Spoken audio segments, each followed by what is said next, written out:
Et le jour où il est venu me demander la main, j'ai dit à la fille, ah, tu sais que le fan, je te bénis. Elle est venue me demander la fille a arrêté, je lui ai dit, toi aussi. Moi, j'ai à cœur de lui demander la main. Et je me suis dit qu'il faut la préparer.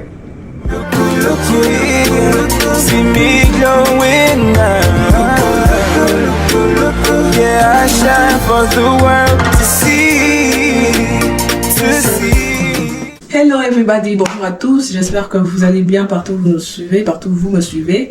Pour ceux qui sont nouveaux, moi je m'appelle Olivia et ma chaîne s'appelle Step, qui veut dire sortir de sa zone de confort. Comme j'avais dit, nous sommes dans une série de témoignages. Alors j'ai deux invités spéciaux, mes parents, qui vont vous parler de leur rencontre pour arriver jusqu'au mariage. Je vais laisser papa s'introduire. Oui, bonjour Olivia, bonjour à vous tous qui nous suivez.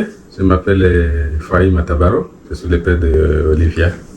Et le mari de Madame Cécile, il va aussi se présenter. Je me présente, je suis Cécile Matabaro, je suis l'épouse de Ephraim Matabaro et la mère de Olivia, qui est notre deuxième fille d'une fratrie de 4 filles.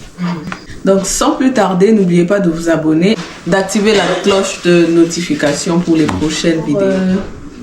Dans quelles circonstances est-ce que vous vous êtes rencontrés? Comment vous vous êtes rencontrés? Nous nous sommes rencontrés en 1987 à l'ancienne, ce qu'on appelait Institut pédagogique national, qu'on appelle aujourd'hui Université pédagogique nationale. J'étais dans le même auditoire. Ça faisait quelques années qu'elle était arrivée à Kinshasa pour venir à Lubumbashi. Moi, je venais de Bukavu, du sud Kivu. Donc, on ne se connaissait pas. Et dans cet auditoire d'à peu près 800 ou 1000 étudiants, je l'ai quand même remarqué pour la première fois. Je l'ai remarqué. Elle avait attiré mon attention. Elle était très calme, elle m'avait donné l'impression d'être une fille tranquille. Elle était posée, calme, tranquille. Je ne la voyais pas vraiment dans tous ces mouvements. Quand les étudiants crient, elle était posée. Et ça m'avait frappé. Et puis une autre chose aussi, nous étions à l'époque où, surtout les filles et même les garçons, utilisaient comment on appelle ça? Des produits antiseptiques. Des chocos. Ah oui. Il avait sa peau noire, vraiment noire, sans trace de ces produits-là éclaircissants. Et ça m'a aussi frappé. Pour moi, c'était un signe de personnalité. Et j'étais sensible à ce genre de choses. Et voilà, les deux signes extérieurs qui m'ont frappé. Et quelque chose est monté dans mon cœur. Je me suis dit, la femme de ma vie, c'est celle-là. C'est la femme que je vais épouser, celle-là. Mais comment l'épouser? Où est-ce qu'elle habite? Va-t-elle m'accepter? Et comment je vais l'approcher? Ça, c'est une autre chose. Est-ce que c'est Dieu qui t'avait parlé? Tu penses que c'est Dieu qui avait mis cette conviction? Déjà, à cette époque, je n'étais pas chrétien. Je n'avais pas encore reçu le Seigneur, parce que je le recevrai 2 ans après, dans cette rencontre-là. Je n'étais donc pas né de nouveau, bien que j'avais un background protestant. Mon père était un pasteur protestant, et donc je connaissais la parole de Dieu, mais je n'avais pas encore eu une expérience personnelle avec Jésus-Christ. Donc je peux dire que je n'étais pas né de nouveau. Du coup, dire que c'est Dieu qui m'avait parlé à ce moment-là, peut-être, mais c'est... Moi, je ne faisais pas attention à ce genre de choses, c'est Dieu qui parle ou pas. J'ai écouté mon cœur. Maman, non, est-ce que pendant ce temps-là, toi aussi tu l'avais remarqué? En tout cas, je n'avais rien remarqué. Normalement, je devais être à l'Institut supérieur des arts et métiers qui l'ISAM. Parce que j'ai fait la coupe couture, donc les humanités coupe couture. Et à Kinshasa, j'étais venue pour continuer avec la couture. Et malheureusement, je n'étais toujours pas inscrit des années et des années. Et ce qui a fait que je me suis retrouvé à l'IPEN, l'ancien, maintenant qui est Université UPEN, Université pédagogique nationale. Je me retrouve là. Et c'est vraiment un milieu qui m'a... J'étais dépaysé par ce milieu-là. Oui, sortant à Lubumbashi, dans dans une grande école où on ne se retrouvait que des filles. Nous étions au lycée, il n'y avait que des filles et on n'avait pas l'habitude de courir après une place dans la salle de classe. Et me retrouver dans une salle de classe à 800 personnes, j'étais dépaysée et ça me... En tout cas, j'étais presque perdue. Oui, tu avais envie de partir. Oui, je me disais, mais qu'est-ce que je viens faire ici? C'est quelque chose qui, tellement je voulais faire, vraiment continuer avec les études, que je me retrouve à l'UPEN, me dis au mieux, autant ne pas rester à la maison, mais que je sois là, que je fasse l'université. Dans ce milieu-là, et en OSP, tout ça là m'a dépaysé. De voir en plein cours, les étudiants, les jeunes en train de crier, de parler derrière, et chaque fois je me retournais, je voyais beaucoup de gens, en tout cas je ne l'avais pas remarqué, oui. Il n'y avait même pas de place pour les autres, alors il fallait arriver très tôt pour avoir le fût que ça là, moi ça me dépaysait. Et bon, ce n'est que plus tard que je saurais cette histoire, mais sinon moi je n'étais pas, aucune idée qu'il y avait quelqu'un qui m'avait vu, qui avait remarqué, qui m'avait même remarqué. Moi j'étais là seulement pour les études et dit bon, c'est ça. C'est ça. Après là, c'était quoi la circonstance? Est-ce que tu as essayé de l'approcher? Qu'est-ce qui s'est passé après ça? Oui, après ça, j'ai quand même fait un pas vers elle pour essayer d'attirer son attention. Et éventuellement commencer une relation d'amitié. Je devais arriver à bâtir une relation durable avec elle. Je me souviens que je l'ai approchée, et puis bon, j'ai monté un petit coup. Je lui ai demandé des notes que j'avais, des notes. Et puis j'avais vu son écriture, tout ça. Une belle écriture. Oui, une belle écriture, tout ça ne faisait que m'impressionner. Des notes propres. Et elle m'a prêté généreusement ses notes. Je suis allé lui remettre ses notes à la maison. Je lui avais demandé son adresse. Je lui ai dit, où est-ce que je peux venir te remettre? Il m'a dit non, c'est à la 10e rue, à la Cité Verte. Il m'a expliqué. Et voilà, j'ai dit c'est bon. J'ai utilisé donc. C'était comme ça. J'ai utilisé ces notes comme un prétexte. Donc c'est à l'université que tu l'as approché pour lui demander des notes. Oui. Et puis, tu lui as dit que tu allais le remettre chez elle à la maison. Oui, j'allais le remettre, comme certainement qu'elle en aurait besoin, le week-end, de consort. Je ferai tout pour le lui remettre. Et quelle est son adresse? Il me l'a donné gentiment. Je suis passé, effectivement. Et j'ai vu la maison. Et j'ai vu aussi sa famille, son oncle, sa tante, son grand frère qui était là. Bon, évidemment, j'ai pensé qu'avec tout ça, elle allait comprendre. Ça apparemment, elle était là. Mais lorsque je suis arrivé chez elle pour remettre les notes, j'ai vu que son frère commençait à la taquiner. Tu ne suspectais rien? Non, rien du tout. Parce que, laisse-moi te dire que quelque chose comme 8 ou 9 ans après, quand je suis rentré chez elle, c'était la deuxième fois que j'ai rencontré son frère là. Tu comprends? C'était la deuxième fois dans l'espace des mois. Quand tu étais revenu, c'était pour lui demander la main? Maintenant, pour lui demander, j'étais revenu pour lui demander la main. C'était long ça? Oui, c'était long parce que. Alors, l'histoire, c'est quoi? C'est que juste après cette première étape de raconte, cette première tentative de raconte, jusqu'à aller chez elle a disparu délicatement. Je ne la voyais plus. Et ça m'a fait beaucoup de mal. J'ai dit, mais. Je l'ai. Tu as perdu ta femme? Oui, je l'ai perdu parce que je la trouverai. En tout cas, j'avais l'impression d'avoir perdu les traces d'une personne utile, importante pour ma vie. Franchement. Et le jour où j'étais parti chez elle pour remettre les notes, j'étais accompagné de deux amis. Et je leur avais dit qu'ils m'accompagnent pour aller remettre les notes. Et puis un de ses amis m'a taquiné, il m'a dit, mais ta femme là, elle est mise, Elle est mise, ta femme là. C'est-à-dire, tu l'appelles ma femme pour pas dire. Qu'est-ce qui s'est passé pendant cette période-là? Comme j'ai dit que je tentais plusieurs années, que d'être retenue, mais ça n'arrivait pas. Et c'est cette année-là que une unième tentative et j'ai pu être inscrite à l'ISAM.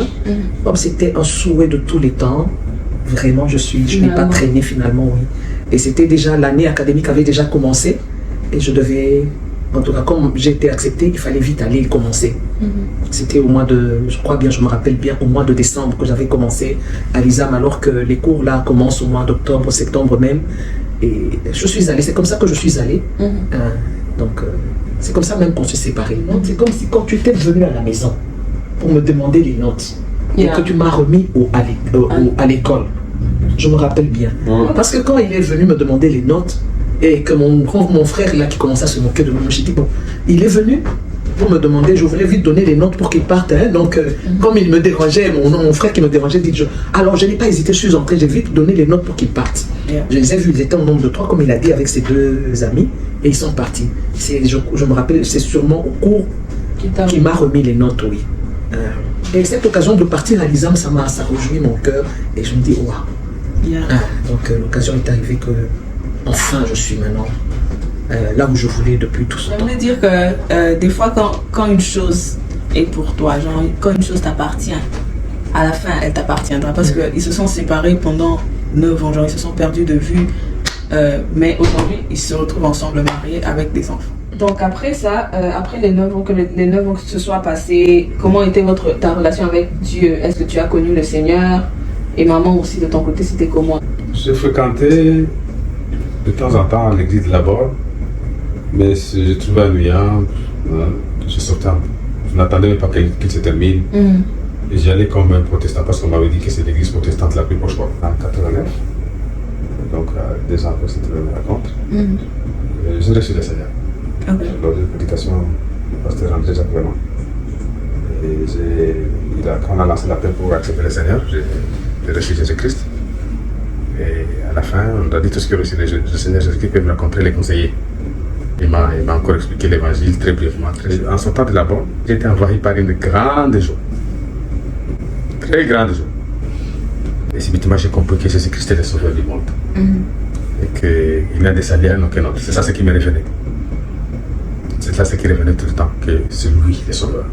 Et celui qui croit en lui reçoit le pardon de tous ses péchés. Voilà, des choses qui revenaient dans mon cœur. J'étais donc pardonné, j'étais sauvé spontanément, subitement, par le simple fait de l'avoir accepté.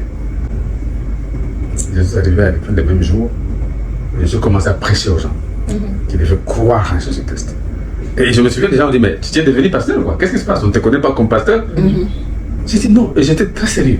J'ai dit, gens, vous devez croire pour recevoir le pardon de vos péchés. C'était ça le simple message que j'ai donné aux gens. Parce que il y en a qui ont commencé à me suivre là-bas. Quand ils ont vu les changements dans ma vie, il y en a qui ont commencé à venir là-bas aussi. Je continue comme ça, j'ai rétrogradé, je pense une année après. Bon. Et puis, je me souviens en 1991, c'était le 17 décembre. Et le pasteur de Koussa était venu tenir un séminaire à la Borne, intitulé « Je bâtirai mon église ». C'était ça le thème de son séminaire. Et le premier jour, il a dit, bon, tous ceux qui veulent renouveler leur engagement, pensez que vous avez besoin d'un nouveau départ avec le Seigneur, nous allons prier. Je me suis levé. De temps en temps, j'ai passé chez elle pour la saluer comme frère et sœur. Parce qu'avant, on avait une relation simple de frère et sœur. Vous étiez amis, disons. Oui, quelque part. On n'était pas très, très proches. Compte tenu du fait que moi je me disais, il ne faut pas beaucoup de familiarité parce qu'on n'est pas en train de répéter, il ne faut pas que les sentiments que j'avais avant puissent renaître encore. Voilà. Quand j'ai décidé, il faut lui faire comprendre que je veux une relation d'un autre type, d'une autre ampleur. C'est un autre niveau. Oui, et non seulement elle, mais chez elle aussi. Donc je me suis discipliné de ne plus passer chez elle. Et je me disais, bon, ça sert à la maison des beaux kilos. Je mets rarement mon pied. Je peux me faire prendre au sérieux quand j'arrive. Donner du poids. Oui. Donc les autres amis passaient, les autres frères passaient. Je me souviens une fois, on est passé là dans les rues. Ils m'ont dit, nous entrons. Je dit, bon, vous entrez, moi je n'entre pas. Ils m'ont dit, mais qu'est-ce qui se passe? Moi je dis, allez-y, bon, moi je ne peux pas vous empêcher d'aller, mais moi je ne veux pas. Je dis, bye bye. Ils sont entrés, moi aussi, je continue. Et donc, à partir de mes attitudes, j'ai compris que le message est passé auprès d'elle. J'étais devenu un peu très sérieux. J'ai dit, bon, comme la pensée est dans mon cœur, il faut que je prenne le temps de la mûrir. Et m'assurer que la pensée venait du Seigneur. Bon. Alors, je suis allé même en retraite pour ça. Et je crois que je suis sorti de cette retraite de 3 jours. Je me tenais quelque part à la cité Mamboudou. À la sortie, c'était clair dans mon cœur que Le Seigneur était avec moi pour lui demander la main.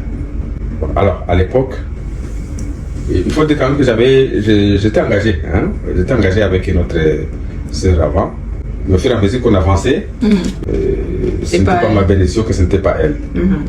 Obligé de mettre fin à cette relation-là. Je suis allé à l'église, j'ai expliqué, nous sommes allés avec elle, on a expliqué. Bon, et ça s'est arrêté. Mais je priais, j'ai pris le temps de prier, j'ai dit Seigneur, je pensais que c'était moi, mais comme ce n'est pas moi, donne-lui quelqu'un d'autre. Hein? Donne-lui quelqu'un d'autre le plus tôt possible. Moi, j'ai supplié le Seigneur pour cela. Et Dieu a exaucé ma prière. Et quelques mois après, il y a quelqu'un d'autre qui est venu me dire non, je n'ai pas seulement prié, oui, j'ai prié, mais j'ai aussi réfléchi. À la manière des hommes. Hein? Et je voulais le faire vraiment le plus rigoureusement possible. Je me suis posé des questions. Est-ce que j'étais sûr que je l'aimais pour toute la vie ou je l'aimais pour un temps? Et qu'est-ce que je considérais comme force chez elle ou comme faiblesse si jamais elle acceptait que nous entrions dans une relation qui va nous conduire au mariage? Qu'est-ce que je considérais comme atout de son côté ou de mon côté? Qu'est-ce que je considérais comme insuffisante parce que quand même je la connaissais, et vous voyez un peu, qu'on peut faire, etc. Nous déjà nous n'étions pas de la même tribu, hein? Ça c'était déjà un point. C'est ce que ma mère récitait, elle voulait bien que je pousse quelqu'un de chez nous. Je savais déjà qu'elle n'étant pas de ma tribu, je suis mouchi. Hein? Et naturellement ma mère voulait que je pousse une mouchi ou alors quelqu'un de Kivu. Hein? Et il avait exprimé ça. Et à la fin j'ai tiré une conclusion, j'ai vu que je pensais était répandu dans mon cœur par le Saint-Esprit. Okay? Parce que je considérais que c'est une entreprise très sérieuse où il faut nécessairement associer le Seigneur. Il faut associer le Seigneur. Et que ayant accepté Jésus-Christ comme mon sauveur et comme mon Seigneur, il fallait marcher avec lui, il fallait écouter ses conseils et ses orientations comme Seigneur, effectivement, dans tous les domaines de ma vie, y compris donc le mariage. Avant d'aller lui parler, je me souviens d'une maman de l'église qui m'avait dit, bon, mon frère, tu t'es engagé avec une sœur, mais je vois que vous avez rompu avec elle, hein, on n'a pas avancé. Maintenant, tu n'es pas très âgé, c'est vrai, mais tu as l'âge, tu as terminé les études. Et puis, c'est vrai qu'à ce moment-là, j'ai travaillé avant, mais à un moment, j'avais interrompu, je n'avais pas de travail. Et me disait donc, tu vas certainement avoir le travail, je pense qu'il faut te stabiliser. Et moi, j'étais d'accord avec elle. Et alors, quand on parlait avec elle, elle m'a dit, mais elle m'a cité quelques sœurs. Après, elle m'a dit, elle a commencé par elle qu'elle a commencé. Mais je voulais être discret, je ne l'ai pas dit. Je n'ai pas confirmé ça. Alors, elle m'a dit, je ne sais pas pourquoi je cite son nom, mais je pense que ça serait une bonne chose. On peut toujours avoir les conseils des autres, des responsables de l'église, des amis, on peut toujours. C'est pas mauvais. Donc, plusieurs mois, je suis maintenant venu, déjà préparé. Et quand je suis arrivé, elle a vite compris. Maman, et toi de ton côté, comment ça allait? Tu avais un atelier de couture? Oui. En tout cas, on se paye puis, hein, des moments courts seulement. Mais quand j'ai senti qu'il a commencé à avoir un peu, j'ai senti qu'il y avait quelque chose qui... Parce que bon, c'est vrai que de fois on minimise, on ne sait pas. J'ai parlé de la cellule de la 3e rue. Quand je suis allée là-bas, je regardais au milieu de tous ces gens. Je disais, mais Seigneur, je ne vois pas qui peut me marier ici. Je ne vois pas qui peut me prendre le mariage ici, Seigneur. D'où viendra, en tout cas ça c'est vrai, d'où viendra mon mari? Il viendra d'où? Pensez qu'il sortira de la même cellule. Et en tout cas, le fardeau pour mon mariage, c'était quelque chose qui tenait à cœur beaucoup de gens de cette cellule. Lui aussi priait pour moi. En tout cas, il priait. Une fois, il est venu déposer même une tenue pour celle qui était fiancée à lui. La première, oui, mon anniversaire, elle voulait lui faire une tenue, elle est venue, il a déposé l'habit que je lui fasse. Il me dit ok. Et il me dit, bon, je le fais sortir, on parlait, il me dit en tout cas je prie vraiment pour ton mariage. J'ai dit oh merci. Ok, donc là on était seulement, il n'y avait rien. Là il n'y avait rien, papa, quand tu Non, là elle était avec. Il est venu me dire qu'il avait besoin de me parler quand je l'ai vu seulement. Parce que quand il entrait, je l'ai vu, moi j'entrais pour aller prendre mon bain, je l'ai vu. Je l'ai vu entrer, j'ai dit, c'est devenu tôt matin comme ça. C'était tôt? Oui, c'était le matin, vers 9h aujourd'hui. Ok, c'était le jour où il est venu t'avertir. Pour ma mère. On me dit que non, il y a quelqu'un. Tu fais semblant comme si je ne l'avais pas vu. Je le vois sérieux comme ça, je dis, mais. Comme j'avais déjà compris, j'ai quelque chose à te dire et je viendrai demain. Je dis, ok. Et le lendemain, il vient me le dire. En tout cas, je lui ai dit vraiment ce qui me... Tu m'as respecté, tu m'as honoré. Le fait que tu ne m'as pas arrêté sur la route, au coin là, pour me dire, oh, hein. Au coin, tu pouvais même m'arrêter au coin là, viens en bas. Tu l'avais dit oui? Non, je n'ai pas dit oui. J'ai dit, bon, il m'a dit, il va me laisser le temps de réfléchir, il n'est pas pressé, il va me laisser le temps de réfléchir, de prier, et sinon lui, il reste. Ok. Quand il est parti, il est parti, il est parti pour ne pas revenir. Non, il a fait quelques jours, il est revenu, il commence à venir me voir, et ces moments-là m'ont permis de bien le connaître. On pouvait parler, je pouvais l'entendre réfléchir, je me dis, oh, il est profond, mais oui, en tout cas, non. C'est quelqu'un que je commençais à voir, moi, à ses côtés, avec devant, aux yeux des autres, je n'aurais pas honte de le présenter, pas honte de m'afficher avec lui. Je disais, non, Seigneur, quelqu'un qui te connaît, il dit, ok, il n'a pas l'argent aujourd'hui. Je me disais, il n'a pas l'argent aujourd'hui, mais il a étudié. Il a quelqu'un, oui, il est posé, sérieux. En tout cas, il ne travaille pas aujourd'hui, bon, ce n'est pas un problème, mais je pense que je vais m'engager. Et j'ai demandé le temps de prier. Là, je n'ai pas répondu. Pendant combien de temps on a fait pratiquement... combien de temps? Je crois 2 mois. 2e mois, j'ai répondu. Mais il venait, il me fréquentait, il venait, on parlait. Un jour, il vient, il dit, en tout cas, il a besoin d'avoir la réponse. Et heureusement, quand il a demandé, j'avais déjà la réponse. J'avais la réponse et j'ai dit même aux gens de la famille que je vais dire oui. En tout cas, c'est la personne que le Seigneur m'a envoyée. Tu as compris ça? Oui, j'ai compris. Il a vite compris. Même curieusement, même les gens de sa famille qui étaient là, oui, comme ça, c'est plus tard que j'apprendrai que mais dès qu'ils m'ont vu entrer, ils ont dit, ses frères, viens pour quelque chose de sérieux. Donc tu avais étudié, tu avais ton diplôme. Oui, j'avais déjà mon diplôme de Bac plus 5. Je travaillais même, et puis j'avais arrêté le travail.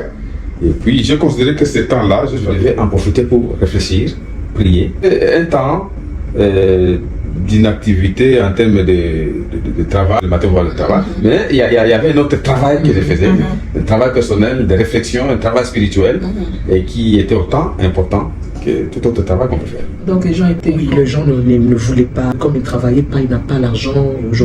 Bon, moi j'ai dit à certaines personnes, donnez-moi une raison valable. Si c'est l'argent, aujourd'hui il n'a pas, mais vous ne connaissez pas son avenir. Et l'argent là, ça peut venir aujourd'hui et demain on n'aura pas. Quelqu'un peut venir, il a beaucoup d'argent, il a tous les biens, mais quelque temps il le perd. Mais aujourd'hui il n'a pas l'argent, mais il a étudié. Il a quand même de l'avenir. Et ce passage de quand Jésus-Christ est en train de dire à Jérusalem, Jérusalem, Jérusalem, si tu savais le jour où Dieu t'a visité, mais malheur à toi parce que maintenant, tu vois, et c'est ce passage qui m'est venu à cœur. J'ai dit, ça c'est ma visitation. C'est pas parce que même les gens de ma famille ne comprennent pas, ne veulent pas. Ils me disent, non, pourquoi tu ne continues pas à réfléchir? Mais j'ai déjà eu le temps de réfléchir. Je m'engage. Et le jour où il est venu, j'ai dit, c'est très important. C'est très important, surtout d'avoir des bonnes personnes qui t'accompagnent, des bons conseillers qui t'aident à bien voir. Qui t'aident à bien voir. Et toi-même aussi, avoir le temps aussi de prier, c'est très important. Parce que même après ça, il y a eu quelqu'un que je ne connaissais même pas, qui est venu, on dit, oh non, en tout cas, je viens pour te demander en mariage parce que je vais aller aux États-Unis. Il était riche. Il vivait chez son frère. Bon, les États-Unis, je ne le connaissais pas qui il était. Moi, je lui dis non, je suis déjà engagé. Il est parti, bon, je me disais, bon, qu'il aille aux États-Unis, c'est son problème. Donc toi, tu n'avais pas tremblé face aux États-Unis? Non, je n'ai pas tremblé. Des raisons banales, des raisons bidons, non. Il faut avoir le temps de prier avant et pendant. La façon de Dieu nous conduit ne correspond pas toujours à nos attentes. Moi, j'ai cherché quelqu'un que j'aime, qui aime le Seigneur. Ça, c'était le critère indiscutable. Hein? Qu'on ne peut pas changer. Non, vraiment, ça c'était quelque chose de non négociable. Je suis dans mon cœur. Elle l'a accepté. Voilà. Ok. Qui édifie en tout cas. Ça encourage aussi ceux qui sont encore en train de. Ceux qui sont butés face à un choix, se poser les bonnes questions et puis saisir le temps de sa visitation aussi. Ouais. Parce qu'on ne se marie pas parce que les autres se sont mariés, parce que tout le monde autour de toi se marie ou l'âge avance, mais on se marie parce que c'est là où Dieu nous veut. Amen. Et c'est un mot que vous voulez donner aux jeunes. De chercher le Seigneur pour le mariage. De prier vraiment pour le mariage. Il faut prier pour Il ça. faut vraiment prier. En tout cas, il faut regarder, ne pas regarder. Je parle aux filles. Les filles, nous avons toujours tendance à regarder. Excuse-moi de beaucoup parler parce que je trouve qu'il y a beaucoup de choses à dire. Les filles ont tendance à voir ce qui frappe l'œil. À voir que telle personne, ce garçon a l'argent, il est beau, oui, il a beaucoup d'argent, il a un véhicule, il est bien installé. Donc peut-être ici aux États-Unis, il peut avoir toutes ces choses. Mais savoir que c'est la bonne personne que Dieu t'a envoyée, c'est très important. Il y a à peine nous sommes sortis de cette retraite, une des retraites comme ça, et il y a quelques jours après, un frère dans le Seigneur qui s'est présenté par caprice, je ne sais pas, faire attention. Par caprice, elle a refusé. Et le garçon a insisté, la fille a refusé. Ok, elle a refusé. Juste après, le garçon est allé chez une autre sœur. Alors, c'est comme si elle s'était réveillée. Il est allé, le garçon, le frère lui a dit non, c'est trop tard parce que je suis maintenant engagé à une autre personne. Malheureusement, cette fille, elle a eu un autre mari, mais ça n'a pas marché dans le mariage. Pourquoi? Parce qu'il y avait un problème et elle a été.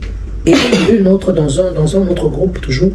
Une autre, c'est parce qu'elle était chez son grand frère et qu'elle ne voulait pas, c'est vrai qu'elle n'était pas à l'aise là-bas avec sa belle-sœur. Elle a dit, en tout cas, moi, je veux aller chez moi. Et la personne qui est venue, c'était un frère aussi, malheureusement. On trouve aussi même à l'église les personnes qui ne sont pas sérieuses. Elle a beaucoup souffert dans ce mariage-là. Parce que c'était précipité à ce Voilà, que vraiment le Seigneur aide les filles, les sœurs à faire un bon choix. Et papa, qu'est-ce que tu as dit aux jeunes garçons, aux frères? Ce que je veux leur dire, c'est que le mariage est une affaire sérieuse. Si quelqu'un veut se marier, il se marie, pourvu que ce soit dans le Seigneur, comme dit la Bible. Entreprise, tout projet sérieux dans lequel on s'engage, surtout le mariage, de son importance, je pense qu'on doit chercher la face de Dieu. Je ne veux pas dire que on doit se laisser conduire par des rêves seulement, ou des songes, ou des visions. Ça sont des moyens par lesquels Dieu nous parle. Mais en plus de cela, il faut t'assurer que tu aimes la personne, que tu as des sentiments pour elle, et qu'il faut réfléchir. Parce que tout ça sont des moyens par lesquels Dieu nous conduit. Et il faut les combiner tous. Je le dis encore, c'est une affaire sérieuse, il ne faut pas y aller dans la précipitation. Il ne faut pas traiter cette question avec légèreté. Prendre le temps nécessaire. Et quand on les fait comme ça, on est avec le Seigneur, on trouve vraiment le vrai bonheur. Le vrai bonheur. 26 ans après, quand je regarde en arrière, et je ne regrette pas. Si c'était à recommencer, je le ferai toujours. Je me souviens, ça c'est la question que le pasteur Jacques Renaud m'avait posée. Je lui ai répondu que je l'aimerais toute ma vie. La passion est là, mais ce n'est pas seulement. C'est au-delà, c'est plus que ça. Et parce que avec le temps, on vit ensemble, les sentiments à un moment, c'est extant. Oui, le sentiment, il varie.